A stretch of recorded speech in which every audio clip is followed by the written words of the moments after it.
Hello, আসসালামু আলাইকুম। আমি এলিজাস ব্লগ থেকে চলে আসলাম নতুন আরেকটা ব্লগ নিয়ে। আমি এলিজা আক্তার রুমা বলছি। আপনারা সবাই কেমন আছেন? আশা করি আল্লাহর অশেষ রহমতে আপনারা সবাই অনেক অনেক বেশি ভালো আছেন। আর আমার মনে হয় 6-7 বছর পরে, এরকমই হবে, 7 বছর পরে আমি একা একা আমার ফ্রেন্ডের সাথে দেখা করতে যাচ্ছি, তাও সাজুগুজু করে শাড়ি পরে। বন্ধুদের সাথে ঘুরতে কিন্তু অন্যরকম একটা ভালো লাগা থাকে। আমার কলেজ লাইফের, ভার্সিটি লাইফের যে বন্ধুগুলো তারা সবাই অনেক দূরে দূরে, কারোর সাথেই তেমন দেখা হয় না। তো নতুন একটা ফ্রেন্ড হলো এবং খুবই ভালো লেগেছে, খুব ভালো লেগেছে। তো আসলে এই তো আমরা শাড়ি পরে এখানে কিছু পিকচার তুলেছি, বাচ্চারা এখানে প্লে করছিল। তো আমরা যেহেতু চলে যাব, আমরা বাচ্চাদেরকে নেওয়ার জন্য গিয়েছি। এই যে আমার নতুন ফ্রেন্ড। তো যা আমি বলছিলাম যে কতদিন যে আমাদের বন্ধুত্ব থাকবে জানি না, বাট আমার এই সময়টা বেস্ট। তো বাসায় আমি সাধারণত সবসময় আবরারের পাপার সাথেই বের হই, একা কখনোই বের হই না। তো আবরারের পাপা একটু অবাক হয়েছে। তো যাই হোক, এই যে আমরা কিছু খাওয়া দাওয়া করেছি বাচ্চাদের নিয়ে, আমাদের আড্ডা হয়েছে। আর এটা হচ্ছে বাসায় ওই দিন না, পরের দিন আর কি।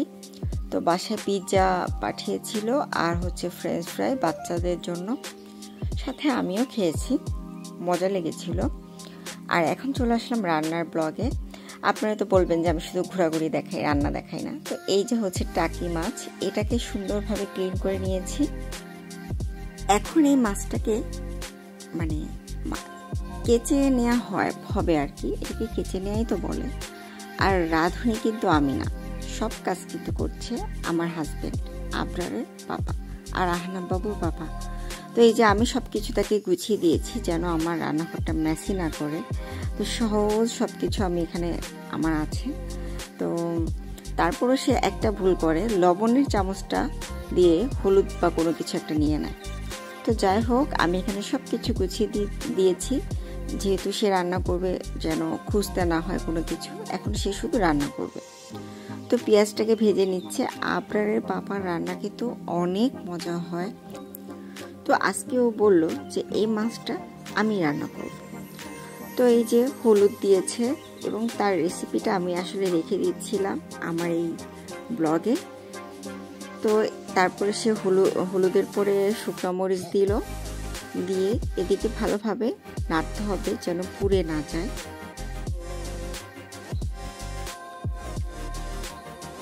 এই তো মশলাটা কিন্তু ভালোভাবে কষানো হয়ে গিয়েছে, লবণ দিয়ে দিল, সুন্দর করে নাড়ছে কিন্তু আপনার পাপা। এখন হচ্ছে টমেটো আর কাঁচামরিচটা দিয়ে দিয়েছে সুন্দরভাবে। এখন এগুলাকে, এই টমেটোটা একটু টক টক ছিল, খেতে এত দারুণ টেস্টি হয়েছিল বোঝাতে পারবো না, অনেক মজা হয়েছিল।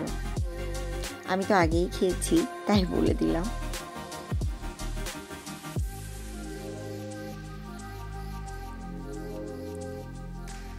তো মাছটা কিন্তু দিয়ে ভালোভাবে নাড়াচাড়া করে ঢেকে দিয়েছে। এখন বাকি কাজটা আমি করব। এই যে রান্না কিন্তু হয়ে গিয়েছে এবং লুকটা দেখেন কত সুন্দর, ওয়াও মাশাআল্লাহ। আর এখন জলপাই পোড়া আর মাছ, দারুণ হবে খেতে। তো আজকের ব্লগটা কিন্তু একদম শেষ প্রান্তে চলে আসলো। যদি ভালো লেগে থাকে আমার পাশে থাকবেন, আমাকে সাপোর্ট করবেন। আল্লাহ হাফেজ।